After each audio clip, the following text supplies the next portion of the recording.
I want to talk to you, just real talk today, about the emotions of weaning from breastfeeding.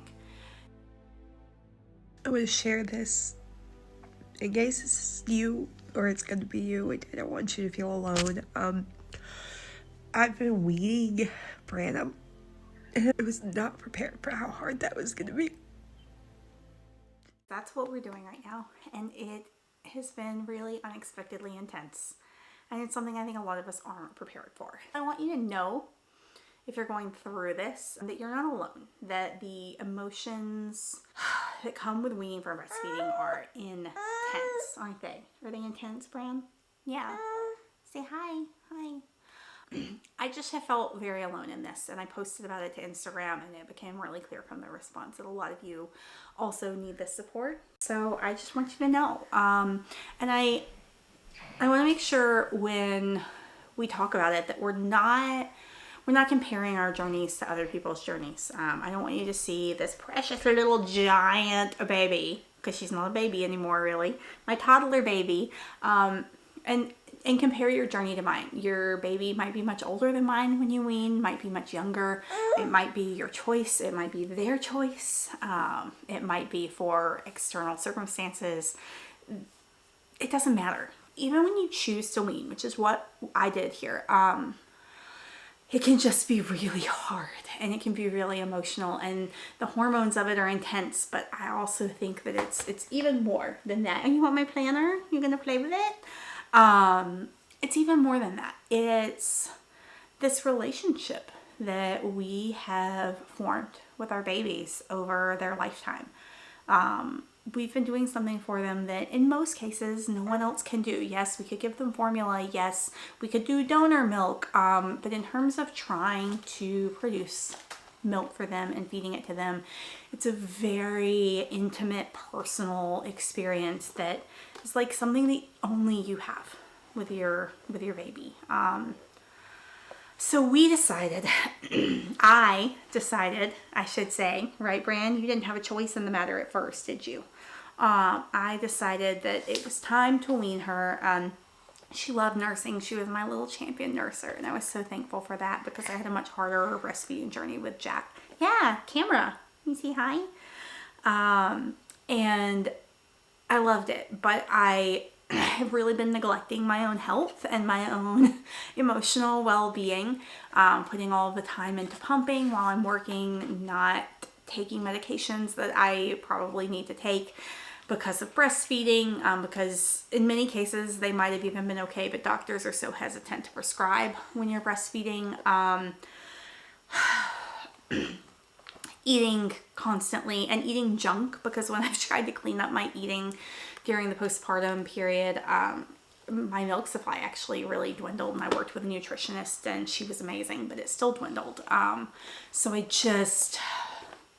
I've just been in a lot of ways putting myself last. Hello. And so I decided it was time. It was time to wean her. I wasn't necessarily planning to wean her completely. What I really wanted to do was only feed her at bedtime. And I knew my supply would suffer, but my supply suffered pretty immensely. And so what happened is she would nurse for like 40 seconds, and then she would unlatch and she would want a bottle. And so I said, you know what, that's good. That's good. That means I'm going to just wean her completely.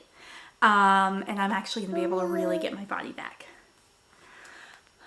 And in a lot of ways, I'm excited about it. We're 4 days. We're on day 4 right now of no milk at all. She wants me to sing the wheels on the bus. 1 minute, baby. We're going to talk to our friends, okay? In a lot of ways, it was good, but it also was just more sudden than I had intended. Weaning was my choice, but maybe not weaning this week. Maybe I thought I had a couple more weeks of just nighttime feeds. Yeah. And how did you feel about it? Can you tell everybody how you felt about weaning? Yeah. You felt like you just wanted milk, and you didn't really care how it came to you, didn't you? That's actually been, I think, one thing that's cool about it. If you're getting there, you're getting close and you're anxious about it, she's really been fine. I'm the one who's struggling. I am sad about the relationship that we can't have again. And it was my choice, and we did it for so long, and I just am I'm just crushed. I was crushed the first night we didn't nurse. And I'm crushed now. I'm getting used to it, but I'm struggling with the fact that this baby is growing up. She's growing up and she's getting so big and she doesn't need me as much. She's more independent, and that's the crux of it, isn't it, B? That's the crux of it. That we have to detach ourselves physically from our kids at some point. And this is just like one step in a lifelong struggle. Isn't that right? I just really want you to know it's okay to feel this way as long as it gets better. It's okay to be sad and to really miss what existed, and it's normal. You're not alone. Isn't that right, Fran? You're not alone. Yeah, that's it. I just really wanted to talk to you and tell you that in case that supports you the way I really need to be supported right now. If you are struggling with the emotions of weaning from breastfeeding, just know you're not alone, and it's okay, and it will level out. I'm not there yet, but I have been there once before, and I remember that it did level out, and I am very anxiously awaiting that day.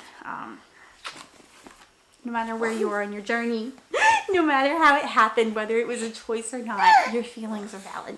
That's the thing. Your feelings are valid, and your baby is going to be just fine. And that's part of what makes it hard, but also what makes it amazing. Okay, Brandon, can you say bye-bye? Can you wave bye-bye to the camera? Bye-bye. Bye-bye. You're like, Mommy, there's not a person there. Thanks for watching, friend.